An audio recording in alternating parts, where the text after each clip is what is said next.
I served justice the only way I knew how, one cup of coffee at a time. No courtroom, no jury, just a wooden mortar, a pinch of bitterness, and 5 men who thought I was invisible. They never suspected a thing, not the powerful banker in his polished shoes, not the doctor with his calm bedside voice, certainly not my boss, the man who had dragged me into hell when I was barely 14 and called it charity. They sipped what I served them, every morning coffee brewed from the same pot I'd stirred for years. They smiled at me, called me their cook, their girl, their help. But I wasn't just serving coffee. I was serving consequences. My name is Penny Lawrence. Around Boone, North Carolina, most folks know me as Miss Penny, the old woman with the white bun who sells homemade blackberry pies at the farmer's market and still pulls herbs from her backyard garden with hands stiff from age. I'm 87 now. My back creaks like floorboards in winter, and my knees ache in the cold. But my mind, my memory sharp, as the day I turned 14 and my life was taken from me. You see this house I live in. It isn't fancy. Just a 1-story cottage at the edge of Boone, where the pines bend in the wind and the sun pours gold across the porch, come morning. But it's mine. I built it with sweat, spice, and secrets. The kitchen's the heart of it, always has been. That's where I keep my grandmother's mortar and pestle, the one I carried in a burlap sack the day I left home. It's worn smooth now from years of use, the wood darkened by time and truth. Sometimes when I grind rosemary or sage, I remember what that tool used to hold. I wasn't always the woman you see today. I was once a girl, so thin the wind might have carried me away, born into dirt floor poverty in the hollers outside Boone. I was the 3rd of 8 children. My daddy died young. Mama worked her fingers raw washing for rich folks, and we children lived off cornbread, beans, and whatever grew wild behind the house. We were poor, but we were together. That counted for something until it didn't. When I turned 14, I was sent to work at a boarding house run by a man named Arthur Baines, a name I wouldn't say for decades without spitting. He promised Mama I'd be fed, clothed, paid a little, maybe even sent to school on weekends. For a family with nothing, it sounded like a miracle. We didn't know he was the devil wearing polished boots. That was 1952. And though I've lived a whole lifetime since then, sometimes I still wake up with the taste of fear in my throat, the smell of whiskey and wood smoke in my nose. Sometimes, in the quiet hours before dawn, I remember the way those 5 men laughed around the dinner table before the night turned black with sin. No one helped me back then. Not the church, not the sheriff, not the other townsfolk who saw the bruises and looked away. So I helped myself. I waited. I learned. And when the time came, I did what the world refused to do. I delivered justice. Slow, steady, and final. Some say I became a murderer. Others would call it survival. Now, in these twilight years, I feel the pull to tell my truth, not for sympathy, not for redemption, but because I know there's a girl out there right now somewhere who feels just as small and trapped as I once did. And maybe if she hears my story, she'll find the strength to stand before it's too late. This isn't a story wrapped in a ribbon. There's no happy bow at the end. But if you've got the heart to listen, I'll tell it all, how I was broken, how I bled, how I rose up, and how I took back everything they thought they'd stolen. Just don't say I didn't warn you, because this is the story of a cook, a servant, a survivor, and a woman who brewed justice 1 cup at a time. I was born in a shack with no foundation and a roof that leaked if the rain came sideways. The place sat off a dirt trail outside Boone. North Carolina, nestled in a patch of land so rocky, Daddy used to say even weeds had to fight to grow. We called it home. Daddy was a quiet man. Didn't say much unless he was reading scripture or calming a crying baby. He worked from sunup to sundown on other people's land, saving every penny he could until he managed to buy a sliver of soil with his name on it. Didn't matter that it was poor land. What mattered was it was his. Mama, on the other hand, was a whirlwind wrapped in an apron. Her name was Irene Lawrence, and I've never seen another woman work harder. She washed clothes for white folks in town, hauled buckets of linen down to the creek, and scrubbed until her fingers cracked and bled. She always said, "As long as I've got 2 hands and breath in my chest, my babies won't starve." And for a while, she kept that promise. There were 8 of us kids in total. I was number 3. Jessie and Ruthie came before me, then 4 more boys, Tommy, Sam, Elijah, and little Luke, and finally baby Grace. We called ourselves the Lawrence lineup. We didn't have toys, but we had stories, songs, and the smell of Mama's cornbread in a cast iron skillet. When Daddy got sick in the summer of '50, it was like the light went out of our house. He started running fevers that wouldn't break, sweating through his sheets and mumbling things none of us could understand. Mama tried everything: herbal teas, poultices, prayers whispered in the night, but nothing worked. By the time the doctor came out from town paid for with Mama's wedding ring and a pawned silver cross, it was too late. He told us it could have been typhoid or pneumonia or maybe just mountain rot, whatever that meant. Daddy passed 2 mornings later before the rooster crowed. Mama didn't even cry loud. Just sat on the porch holding baby Grace and looking at the hills like she was trying to find answers in them. After Daddy died, hunger became a regular visitor. The garden dried up that fall, and so did our hope. The boys were too young to keep up the field. Mama took on more laundry, but her back was giving out. We sold the last goat to buy flour. The worst part, watching Mama's body shrink, while she still smiled and said, "Eat, baby. I'm not hungry." When the decision came to send us kids off one by one, it wasn't made out of cruelty. It was made out of desperation. Ruthie went first, sent to work for a store owner's wife in town. She was only 11. Then Jessie went to a dairy farm, promised room and board in exchange for labor. We barely got letters, just a few scribbled lines on stained paper, usually saying I'm okay and nothing more. Then came the day a man rode up in a shiny black car. I still remember it clear as glass. The dust hadn't even settled when he stepped out, polished boots hitting the ground like he owned the place. He wore a dark suit, clean as Sunday church, and a wide-brimmed hat that shaded most of his face. He introduced himself as Mr.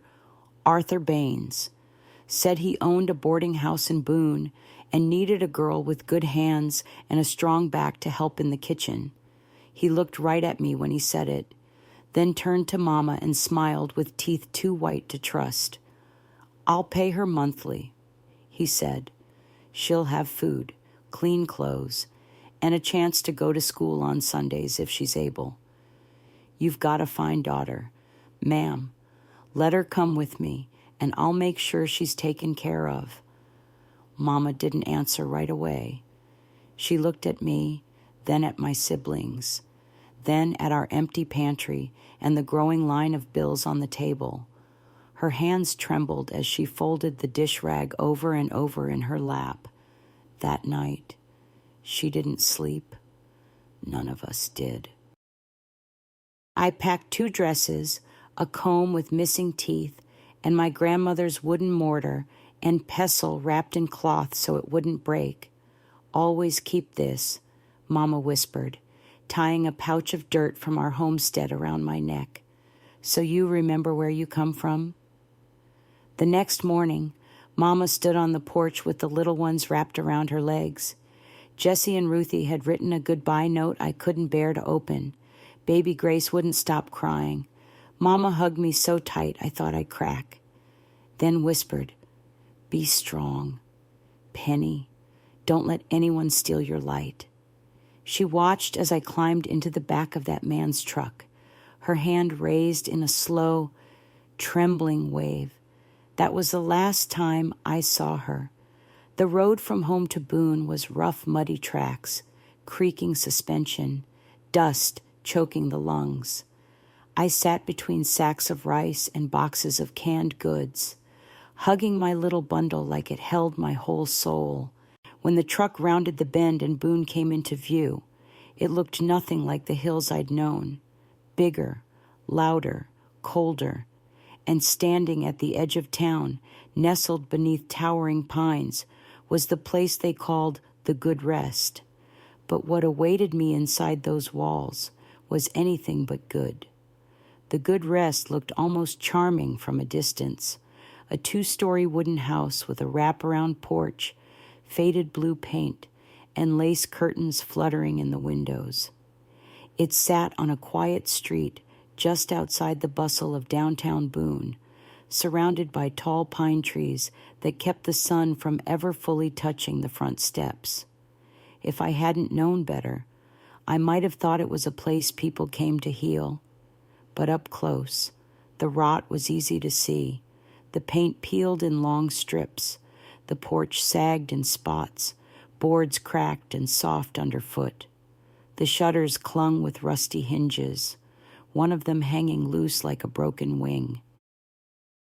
There was a smell, too, not of cooking or flowers, but of damp wood, mold, and something sour beneath it all, the kind of smell that warned you without a sound, turn back. Mr. Baines led me inside without a word. The entry hall was lined with old wallpaper, stained and peeling. To the left, a parlor with mismatched chairs and a dusty piano no one seemed to touch. Straight ahead, a long dining table sat ready with plates, though no one was eating. The kitchen lay beyond, dim and windowless, with a giant wood-burning stove on one side and an old gas range with a missing knob on the other. A heavy wooden prep table stood in the middle, pitted and stained from years of hard use. "This is where you'll be working," Mr. Baines said, his voice flat and cold now. Gone was the honeyed tone he'd used with Mama. "Your room's through the back." He opened a narrow door behind the kitchen and motioned me down a short hall to a cramped, windowless space with 3 thin mattresses on the floor. A single bulb hung from the ceiling, its pull chain rusted. The air was stale. One mattress was already occupied by a girl curled on her side, sleeping or pretending to. Another girl sat cross-legged on the far mattress, mending a torn apron. "That one's Nora," he said, nodding toward the sleeping girl. "And that's Claudia. You'll meet Claire later. Keep your mouth shut, do as you're told, and you'll have no trouble." Then he left, the door creaking shut behind him. The girls didn't speak to me at first. Claudia gave me a quick, guarded glance and went back to her stitching. Nora didn't move. I sat on the one empty mattress and clutched my bag, too scared to unpack. My hands itched from the ride, my mouth dry as sand, but I didn't dare ask for water. The silence in that room wasn't normal. It was thick, weighted, like it had seen too much. The next morning, I learned the routine. Wake up before dawn, light the wood stove, brew coffee, slice bread, cook grits, eggs, bacon. Set the table, serve without speaking, clean up before lunch began, then more cooking, more serving, more cleaning. Dinner was the same, except louder. Guests drank more in the evenings, laughed more, touched more. I wasn't allowed to eat with the boarders. The girls and I ate standing in the kitchen, picking at scraps while we washed dishes. We weren't allowed to sit in the parlor, or use the bathrooms near the guest rooms. There was a narrow stairwell off the kitchen that led to a cellar where we could wash ourselves once a week with cold water and lye soap. That cellar had no light, just a dangling lantern and the smell of mold and forgotten food. I asked about going to school just once. Mr. Baines looked at me with amusement, like I'd asked to fly to the moon. "You ain't paid your keep yet," he said. "You think food, lodging, and travel come free. Be grateful you got a roof." That was the end of that conversation. The girls taught me what they could, mostly through quiet gestures and whispered warnings. Nora, the oldest, was about 20. She rarely spoke. Her eyes had the dull, far-away look of someone who'd already given up. Claudia, maybe 17, had been there the second longest. She walked with a limp and had a scar along her forearm. She never explained. Claire arrived 2 weeks after me.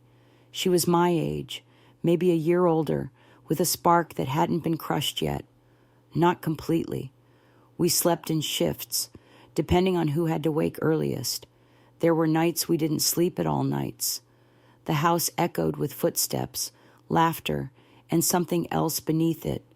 Muffled cries, whispers behind closed doors, the sound of heels tapping slowly down the hallway, stopping at our door, then moving on, the kind of sounds you can't unhear once you've lived them. I still remember the first time I burned the cornbread.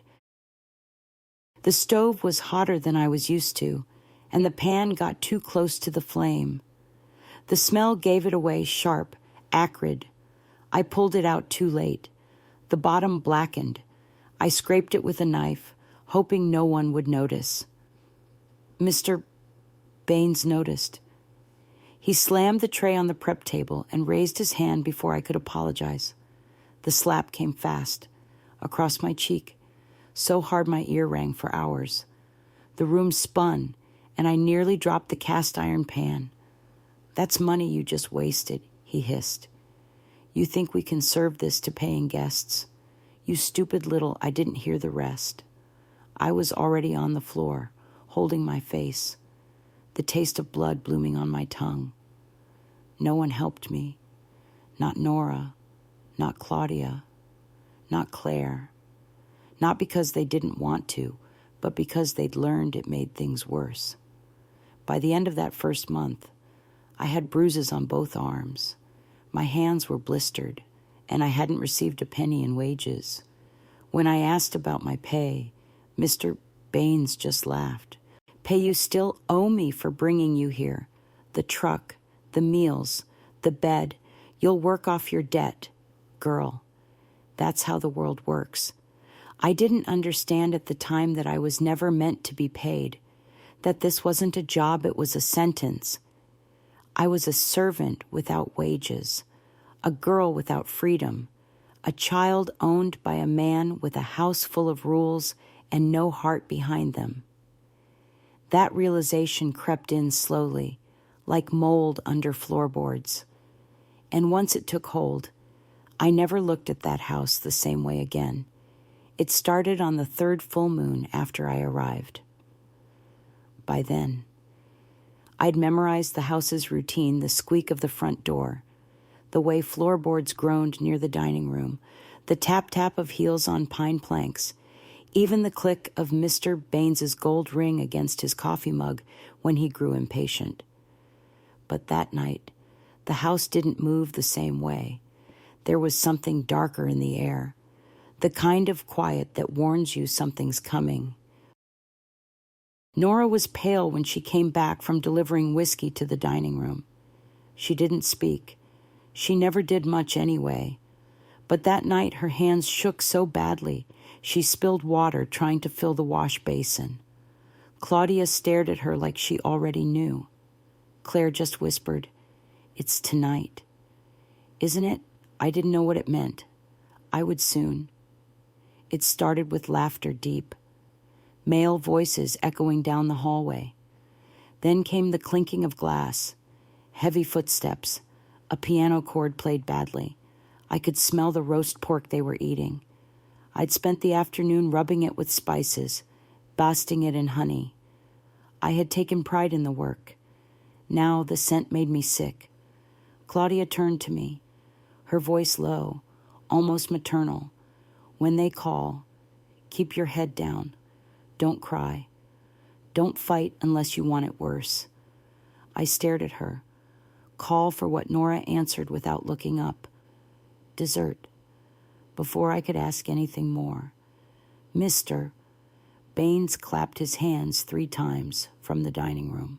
The same sound he used when he summoned us to clear dishes, but this time he didn't call our names. The men's laughter grew louder. One said, "Let's see the lineup." Claudia took my hand. It was the first and only time she ever did. Don't speak unless spoken to. Just survive. We lined up in the kitchen doorway, me, Nora, Claudia, and Claire. Mr. Baines stood in the archway like a proud host presenting courses at a feast. The other men sat around the long dining table, their faces flushed with drink and smoke.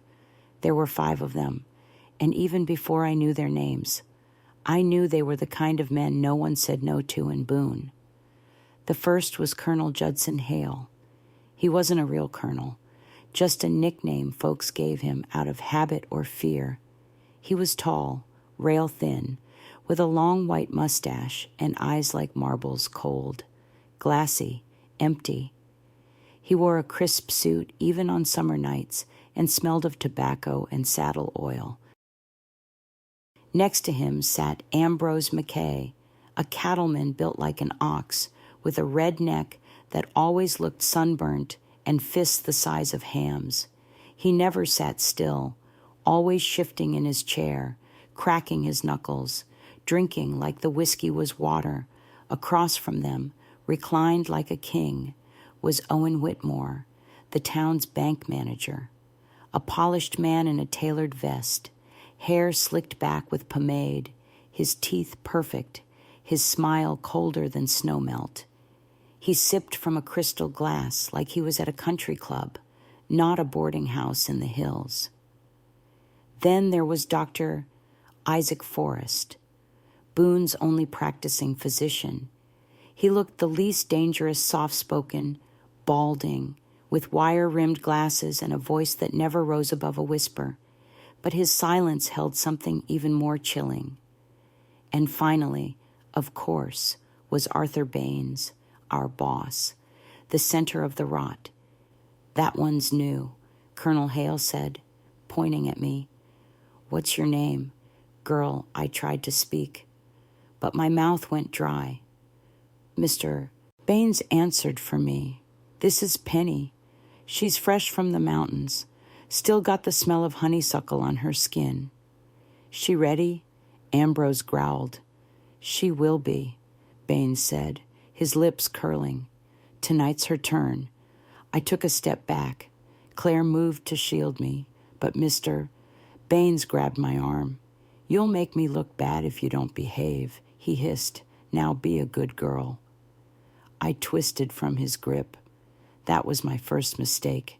In an instant, Ambrose was out of his chair. He crossed the room in 3 steps, grabbed me by the hair, and yanked me forward. My knees buckled. He laughed like it was a game. "Feisty one," he said. "Just how I like 'em." "No," I gasped. "Please, no. Now don't go spoiling the mood," Owen said calmly, swirling his drink. "She'll learn." They dragged me toward the back hallway. I screamed, but it only made them laugh louder. Mr. Baines barked at me to shut up. "You belong to me," he said. "You'll do what you're told." He slammed the door behind us and shoved me into one of the guest rooms. I remember the wallpaper blue flowers curling up the walls like vines. I remember the smell of sweat and pipe smoke. I remember the scratchy quilt on the bed that would become my prison for the next hour.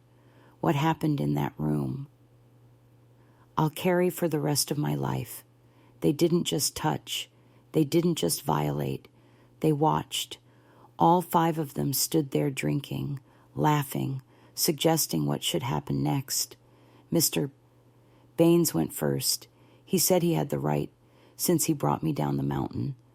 The others took turns or waited for the next month. After that night, I didn't sleep for 3 days. I vomited behind the woodpile every morning.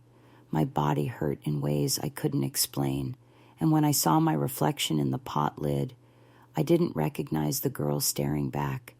She looked older, harder, hollow. That was the beginning. They called it the Friends' Dinner, a monthly tradition, a secret gathering of power in a town too polite to question their own shadows. Every full moon, they'd feast, drink, gamble, and we were the dessert, the other girls. They weren't spared. Nora moved like a ghost. Claudia started biting her nails until they bled. Claire still tried to fight, but even she learned what it meant to be broken. Sometimes, between those nights, one of the men would come alone, a quiet knock at the side door. Mr. Baines would hand one of us over like he was loaning out a book. Once, Dr. Forrest handed me a small tin of salve after, said it would help the bruising. "I'm sorry," he murmured, not meeting my eyes, but he still came back the next month. They all did. What made it worse was how normal everything seemed during the day. They'd sit at breakfast reading the paper while I poured their coffee. They'd nod politely, ask for more jam, pass the butter, all while wearing the same hands that held me down just hours before. No one saw. No one asked. The women in town called them gentlemen, churchgoers, family men. But in that house, when the sun went down, they turned into something else. And we girls, with no voice, no money, and no way out, became the night's offering. I don't know what made me think I could make it out alive. Maybe it was the way Claire touched my shoulder one morning, soft, like a mother might. Maybe it was the way the sun hit the woods out back. And I thought, if I could just reach those trees. But more than anything, I think it was because I had nothing left to lose. 3 full moons had passed since the first Friends' Dinner. I'd stopped counting the bruises. The sound of male laughter now made my stomach turn. Some nights I woke up screaming into my pillow, and Nora would just reach over and touch my hand in the dark, not to comfort me, but to remind me I was still here. Mr. Baines never locked the kitchen door, not during the day. Anyway, he thought the woods would keep us in. The nearest neighbor was half a mile off, and the gravel road that led to town was lined with thorn brush and snakes. But I'd been watching. Every day while scrubbing vegetables at the sink, I memorized the angle of the sun, the time the men left, how long it took to walk from the kitchen to the edge of the trees. I waited for a Sunday afternoon when everyone was out at church. Even Mr. Baines, he liked to show face, let folks see he was a good Christian man. Claudia had a fever and lay curled up in the corner. Nora was dozing. Claire was washing up from breakfast. "I'm going to try," I whispered to her. "Today," she froze, still holding a dripping plate. "Don't, Penny, don't. I have to." She looked like she wanted to stop me, but she didn't. She just gave the smallest nod and turned her back to the window so no one would see me go. I slipped out barefoot, wearing my kitchen dress and carrying nothing but the pouch of dirt from Mama around my neck. The path was soft at first, just pine needles and damp soil, but it quickly turned cruel. Twigs snapped underfoot, and sharp stones bit into my soles. I didn't care. I ran harder. The trees welcomed me like arms thick, dark, full of promise. I thought I heard the wind whispering, "Keep going, girl, keep going." I made it to the stream. I remember the cold of the water around my ankles, the blood swirling downriver from my torn feet. I remember thinking, this is what freedom tastes like. And then I heard the dogs. They weren't barking yet, just rustling, sniffing, tracking. Mr. Baines had brought them back from town once, said they were for keeping the place safe. I didn't think they'd be used to hunt us. I ran faster. My lungs screamed. My heart beat in my ears. Branches whipped my face, tore at my arms. I slipped once, rolled down a short hill, and landed hard against a rock. I felt something crack in my wrist, but I pushed up and kept running. I don't know how long I ran. Maybe minutes, maybe a lifetime. But they found me. It was Ambrose who grabbed me first, his hand, like an iron clamp around my neck. He lifted me off the ground, shook me once, like I was nothing but a rag. You stupid little thing. He spat. You think you can just run? After all we've done for you, Mr. Baines arrived moments later, out of breath and red-faced. He didn't speak, just looked at me like I'd betrayed him personally. You made me look like a fool, he said. Now everyone's going to learn what happens when you disobey. They dragged me back. By the time we reached the house, my dress was torn, and my feet were raw meat. Claire was waiting by the door, crying. They didn't punish me in secret. No punishment was a lesson for all of us. They took me to the cellar. Not the washing cellar, the other one. The locked room beneath the house I'd only seen once, when I was sent to fetch apples. It was cold, with stone walls and a drain in the center of the floor. They chained me by the ankles, left me in the dark. For 2 days, no food, no water, just the sound of scurrying rats and the smell of mold and blood. When they finally pulled me out, I couldn't walk. My legs buckled. I remember seeing the sky and weeping, not from joy, but from the realization that I was still alive. Mr. Baines crouched next to me on the back porch. He handed me a piece of bread and a cup of water. Think real hard next time. Girl, he said. Next time you try something stupid like that, I'll put you in the ground. No one's going to miss you. Then he smiled. That smile haunts me still. They let me recover just enough to work again. I was limping, thinner, quieter, but they didn't care. As long as the coffee was hot and the biscuits were golden, I was of use. The escape changed something in me, though, not just the pain, not just the shame. It made something inside me turn to steel. If I couldn't run, I'd endure. If I couldn't fight, I'd learn. And when the time came, I would strike. It was a Wednesday morning when Miss Janice first came to the boarding house. I was in the kitchen, kneading biscuit dough with one hand. My left wrist still hadn't healed right from the fall during my escape. The air was thick with the smell of bacon grease and the sting of lye soap in the sink. Claire was chopping onions. Nora was sweeping. Claudia was coughing in the corner. Mr. Baines walked in with a woman I'd never seen before. Tall, dignified, dressed in a soft gray dress that hugged her frame without trying to impress. Her hair was pulled back in a tidy twist, and she wore white gloves, even indoors. She couldn't have been more than 50, though she had the presence of someone much older, wiser, hardened. This here's Miss Janice Monroe, Mr. Baines announced. She's renting the front room for the season.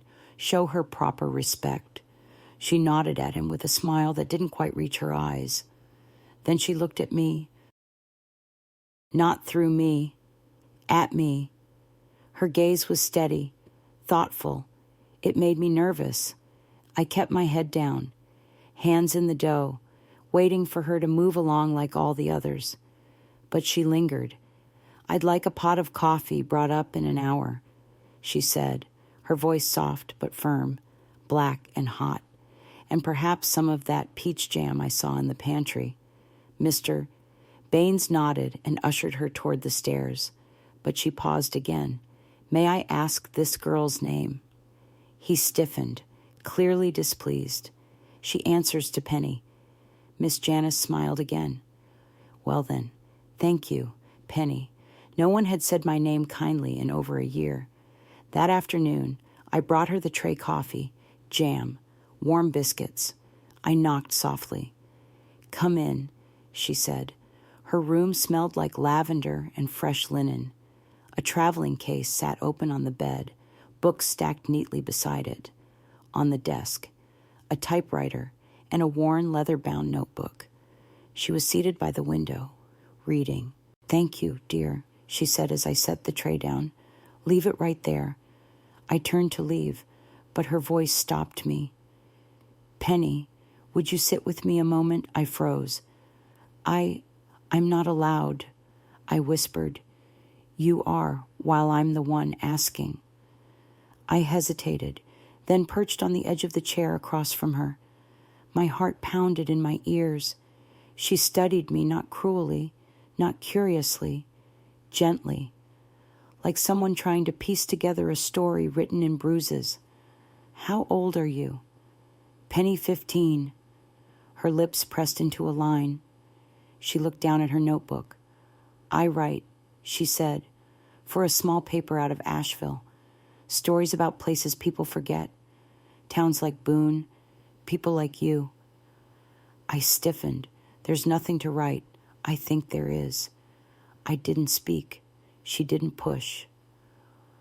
Over the next few days, she found reasons to talk to me, always under the guise of needing more coffee or asking about the jam or wanting her eggs scrambled a certain way. Small, ordinary things that let her keep me in the room longer than anyone else ever did. And each time, she asked questions, not the direct kind, but the soft kind that gently untangled the knots inside me. "How long have you been here? What do you miss most about your mother? Do you ever dream about what's next?" I never gave full answers. But I started to trust her voice, her patience, her eyes that never once looked me over like I was property. One night, after the rest of the house had gone to sleep, I crept into her room. I don't know what possessed me. Maybe it was Claire whispering, "She's different." Maybe it was the scream I'd stifled into my pillow an hour earlier. Maybe it was that for the first time in months. I felt like someone might actually hear me. Miss Janice sat at her desk, writing by lamplight. I stood there trembling. "I can't take it anymore," I said. She rose slowly and guided me to the chair. I told her everything. About Mr. Baines, about the 5 men, about the cellar, about the friends' dinners, and the chain around my ankle. I didn't cry. I couldn't. My tears had dried up weeks ago, but my voice cracked from the weight of it all. She didn't interrupt once. When I finished, she reached for my hand. "You are not alone. Penny, not anymore." The next morning, she went into town, said she needed supplies. She came back with more than that. A letter, a name, a place. "There's a woman in Asheville," she said, "runs a shelter. She takes in girls like you. I've written to her." I panicked. "He'll kill me if he finds out." She nodded. "Then we don't let him find out, but I need time to make it safe." We began to meet secretly short moments when no one watched. She taught me how to write down details, how to remember names and dates. She told me the power of paper, of testimony, that sometimes the truth written plainly can do more damage than a fist. Miss Janice had been somewhere dark before. I never asked, but I knew. There was pain behind her strength, That's how she recognized mine. "You're going to get out of here," she whispered once, as I cleaned her windows. "You're going to do more than survive. Penny, you're going to rise." And for the first time in a long, long while, I believed her. Miss Janice stayed 2 more weeks, just long enough for me to gather what I needed. Names, routines, weaknesses. She showed me how to write it all down in shorthand, taught me to hide things where men would never look in the folds of my apron, in an empty flour sack, beneath the floorboard near the stove. She left Boone quietly, but not before slipping a letter into my palm. "When you're ready," she whispered, "mail this to the woman in Asheville. She'll come for you." I nodded, but I wasn't ready yet. Not until I made them pay. There's a point when fear stops controlling you, when it stops being a chain and becomes a blade. The very thing meant to break you becomes what sharpens your edge. That was what happened to me. It started with Mr. Baines, of course. He was the rot at the root of it all. I didn't plan it all at once. Revenge came in pieces, the way rot creeps across bread quiet, slow, inevitable. The first thing I did was stop crying. It unsettled him. He noticed. "You're too quiet lately," he said one morning. "I'm just tired, sir," I replied. "Want to do my work right." He liked that answer, thought I was finally submitting. He couldn't have been more wrong. That night, I slipped a few crushed berries into his whiskey. Not poison, just enough to give him stomach pains, enough to make him doubt his body. Then I started doing it every few nights, alternating the dose. Sometimes it gave him headaches. Sometimes it made him hallucinate. He went to Dr. Forrest, who told him it was stress. I listened from the hallway. "Maybe it's guilt," Dr. Forrest joked. Baines laughed. "I don't feel guilt. I feel hunger." I went home and doubled the dose. Next came Ambrose McKay. He loved meat rare, dripping, full of salt. One day, I prepared his pork roast like always, but added something special. A slow-acting root I learned about from my grandmother. It didn't kill, but it made his bowels turn on him for days. He thought it was bad meat. "You get that from the butcher again," he growled. "No, sir," I said sweetly. "I picked it out special for you." He never knew the difference. Then came Owen Whitmore, the banker. He prided himself on control. Clean hands, trimmed nails, sanitation. So I gave him unwashed berries. It wasn't the kind of revenge that showed right away. He got an infection, one of those quiet kinds that creeps through the blood and settles in the kidneys. He blamed his wife's cooking. "Women don't wash a thing properly anymore," he muttered as he sipped the broth I brought him. "Oh, I scrubbed that pot myself, sir," I replied with a grin. With each one, I was careful, calculated. I never used the same ingredient twice, never left a trail. But with Dr. Forrest, I chose a different kind of justice. He was the one I hated most. Not because he hurt me worst, but because he knew better. He wore healing hands, but used them to wound. And sometimes that's the cruelest kind, when kindness turns a blind eye. So I gave him truth. One night, I placed a note under his teacup, a single line. "You are not the doctor you pretend to be." The next morning, I found it burned in the stove, but the tremble in his fingers gave him away. From that day on, he didn't touch me again. Not a whisper, not a hand on the shoulder. He began declining the friends' dinners, said he had other duties. Fear eats cowards fast. And then at last, Colonel Hale, the worst of them all. He was the only one who called me by my full name, but always in a sneer. "Miss Penny Lawrence," he'd say, lifting his glass, "you look prettier every time I see you." He favored pies, especially blackberry. So one night, I baked him one with berries I picked from the edge of the forest. Berries I'd brushed with nightshade leaves, not enough to kill, but enough to make his chest tighten and his vision go black around the edges. He coughed all through supper. "Must be pollen," he said, "damn mountain air." Mr. Baines offered him brandy. I served it with a smile. By the time the next friend's dinner came around, only 2 of the men showed. The rest gave excuses: illness, travel, private family matters. The house had started to unravel. Claire noticed first. "They're falling apart," she whispered one night as we washed dishes. I nodded, and no one knows why. Nora smiled faintly. Claudia, though still quiet, looked at me with a new kind of light behind her tired eyes. But it wasn't enough to weaken them. I needed to be free. So on a rainy Tuesday morning, I took Miss Janice's letter, tucked it inside my apron, and walked 2 miles to the post office in Boone while Mr. Baines was out picking up supplies. It took a week. One morning, a woman in a navy coat stepped through the front door. She wore boots thick with road dust and eyes sharp as glass.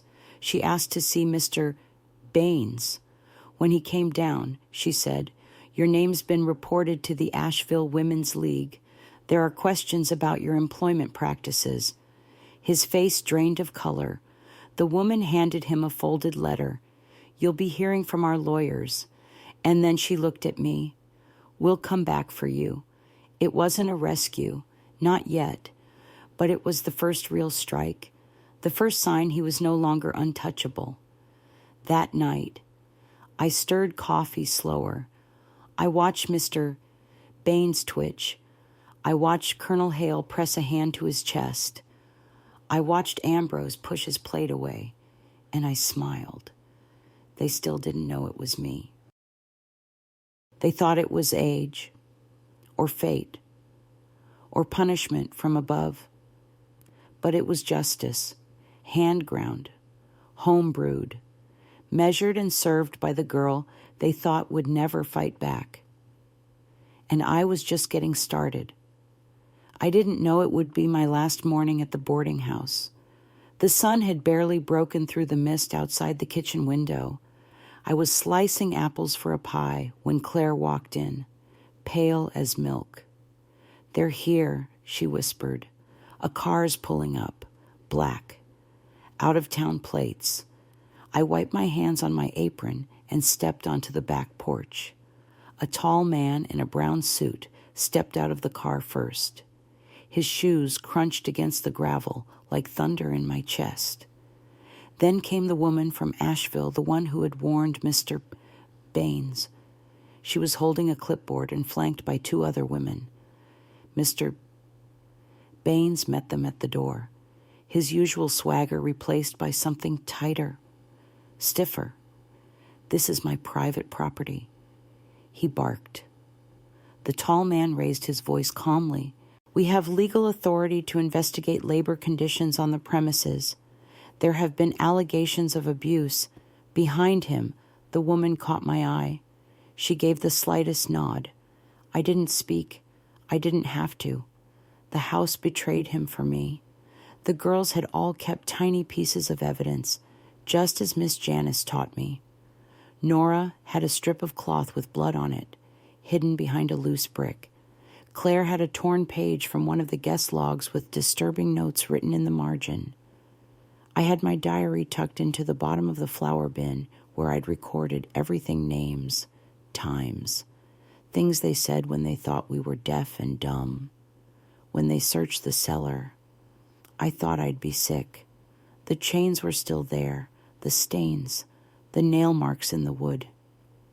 No one had ever believed us before, but now, seeing it in daylight, they couldn't look away.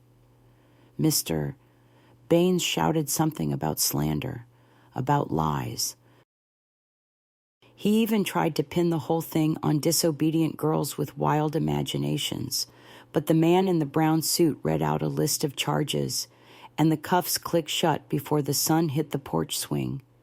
Ambrose was arrested a week later. Dr. Forrest lost his license. Owen Whitmore resigned from the bank. Quietly, rumor had it his kidneys were failing fast. And Colonel Hale, he dropped dead before anyone could question him. Heart attack, they said. I just stirred my tea and nodded. Claire, Nora, and Claudia were taken into protective custody that afternoon. So was I. They gave us blankets and warm food, and for the first time in years, asked us what we wanted to do next. It was such a strange thing to be asked about hope. I'd lived so long without it. I didn't know what to say. Miss Janice met me in Asheville the following week.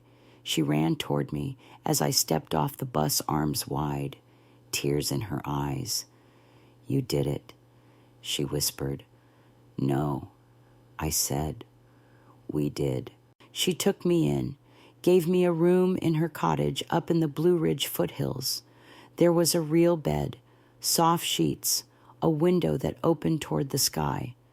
I spent the first 3 days just sleeping and waking up in tears because I wasn't chained anymore. I wasn't anyone's prisoner. I was just Penny. Miss Janice encouraged me to write. She brought home notebooks, pencils, a second-hand typewriter. Tell it all, she said.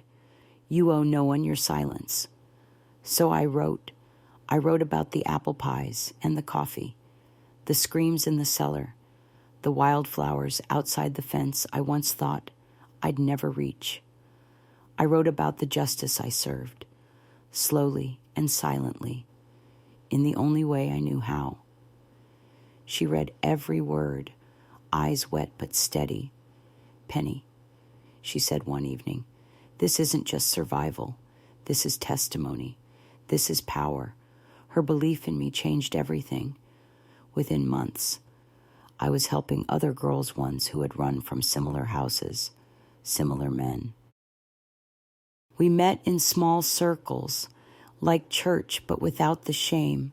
We told our truths. We cried.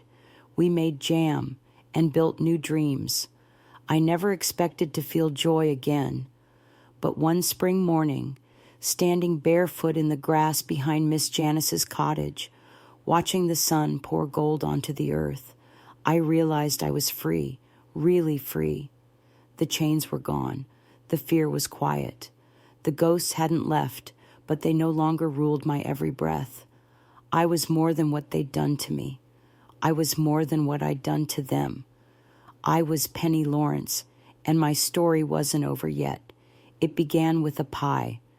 Not just any pie, my mother's apple pie recipe, the one I thought I'd lost along with my childhood. But one morning in Miss Janice's kitchen, as I pressed butter into flour and sliced apples thin with trembling hands, it came back to me. The smell alone made me cry. Miss Janice took one bite and said, Penny, this is more than dessert. This is a future. She helped me get started. Sold the first pies at her church fundraiser in Asheville. By the second weekend, folks were asking where they could order more. I baked from morning till night, using borrowed pans and mixing bowls. Miss Janice designed little brown paper labels that read Penny's porch pies made from scratch, with a story. They didn't just buy pies. They listened to me. They saw me. Before long, I was renting a table at the Sunday Farmers Market in Boone. I stood behind rows of peach cobbler, buttermilk chess, blackberry, pecan. My hands, once broken and bruised, became known for their skill. My story spread quietly through the county, never shouted, but passed along with every slice of pie. She survived something awful.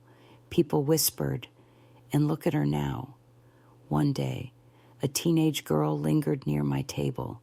She didn't say a word, just stared at the pies with wide, hollow eyes I recognized too well. I stepped around the table and offered her a piece of warm apple. She nodded. We sat on a bench, and she ate slowly, one bite at a time. When she was done, she whispered, "My uncle, he's hurting me." I didn't flinch. I didn't ask for proof. I believed her. And just like that, my life had a second purpose. I partnered with Miss Janice to open a safe space in Boone. Nothing fancy, just 2 bedrooms above the old post office, a kitchen stocked with food, soft towels, and silence that didn't hurt. We called it the Orchard, because healing, like fruit, needs time, sunlight, safe soil. Over the next 5 years, more than 30 girls came through those doors. Some stayed a week, some stayed forever, all left with their heads a little higher. I taught them to bake, to balance a ledger, to look a man in the eye without flinching. We held writing nights, jam-making days, and quiet mornings where no one had to speak if they didn't want to. Each of them added a recipe to the growing menu: peach crumble from a girl named Elsie, sweet potato pie from a woman who'd been locked in a trailer for 6 years. Even Claire came down one summer and taught us how to make lemon meringue that could make you weep. The pies became something bigger than me. We expanded into a storefront Penny's Porch Cafe just off the main road in Boone. Seniors came for chess and sweet tea. Young girls found us through whispers and flyers in the library bathroom. Police officers came too, some good, some learning to be better, and always. There was space, a warm plate, a safe night. The empire I built wasn't made of money or marble. It was made of mercy. It was made of memory. One Christmas Eve, I stood in the quiet cafe, watching the girls laugh as they dusted powdered sugar over gingerbread. Outside, snow fell softly against the window panes. Inside, it smelled like cinnamon, vanilla, and home. Miss Janice touched my arm. "Look what you've made, Penny." I looked around. The tree twinkled in the corner. Laughter floated through the air. One of the younger girls was playing an old record on the turntable, Aretha. Maybe, something full of soul and hope. I didn't make this alone. I said, "You gave me the seed." She smiled, "And you turned it into a forest." I never expected to live this long. Never imagined I'd be someone people looked up to, someone people trusted. But here I was, an old woman with silver in her hair, strength in her spine, and pie dough on her apron. Still rising, still healing, still baking justice, one slice at a time. Last spring, I finally went back to the place where it all started.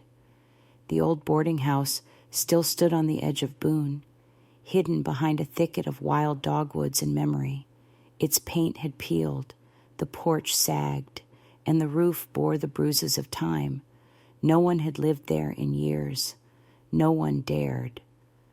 I parked my truck down the road and walked the final stretch alone. The wind was quiet that day, not soft, but not angry either. Just still, like the house had been waiting for me. The door creaked open easily, too easily, for something that once held so much pain. Dust floated in the light like ghosts. The walls still carried echoes if you listened close. I walked past the kitchen where I used to peel potatoes until my hands bled, past the parlor where I first learned how to shrink myself, past the cellar door I swore I'd never look at again. But I did. I opened it. I descended each step with shaking knees, but not from fear, from finality. The chains were gone. The air smelled of mildew and rot, not blood and sweat. But I stood there, staring at that cold dirt floor, and whispered to the girl I once was, "You're free now." And I meant it. I left a small bouquet on the ground, wildflowers I picked from Miss Janice's yard. Then I climbed back into the light, locked the front door one last time, and never looked back, because some places aren't meant to be torn down. They're meant to stand as reminders of what we survived, of who we've become. Now, I live in a small house up on Hound Ridge with a wraparound porch and 3 rocking chairs. One for me, one for Miss Janice when she visits, and one for whoever needs a place to sit, to rest, to be heard. I still bake. I still write. And every Sunday morning, I walk down to Penny's Porch Cafe, where girls who once had no voice now run the kitchen and greet customers like they own the world, because they do. Claire runs a women's home in Virginia now. Claudia married a kind man and started a school for children who've experienced trauma. Nora, she paints huge, sweeping murals across brick buildings in Asheville's stories of fire, survival, and rebirth.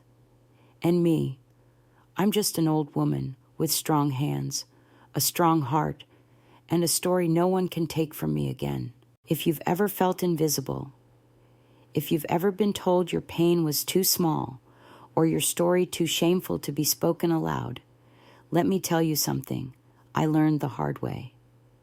You are not what they did to you. You are the breath you still draw. You are the step you still take. You are every choice you make when you refuse to let cruelty define you. It's never too late to rise. Not at 15, not at 50, not at 80. The world may try to bury you, but remember this: even in the dark, even underground, seeds grow. All they need is time and a little light. Let your story grow. Let it be heard. Let it change something, even if it's just one girl, even if it's just you. If Penny's journey moved you, please share your thoughts below. Your voice matters. Your experience might be exactly what someone else needs to hear. Don't forget to subscribe to this channel for more powerful, real-life stories that remind us of the strength we carry, even in our quietest moments.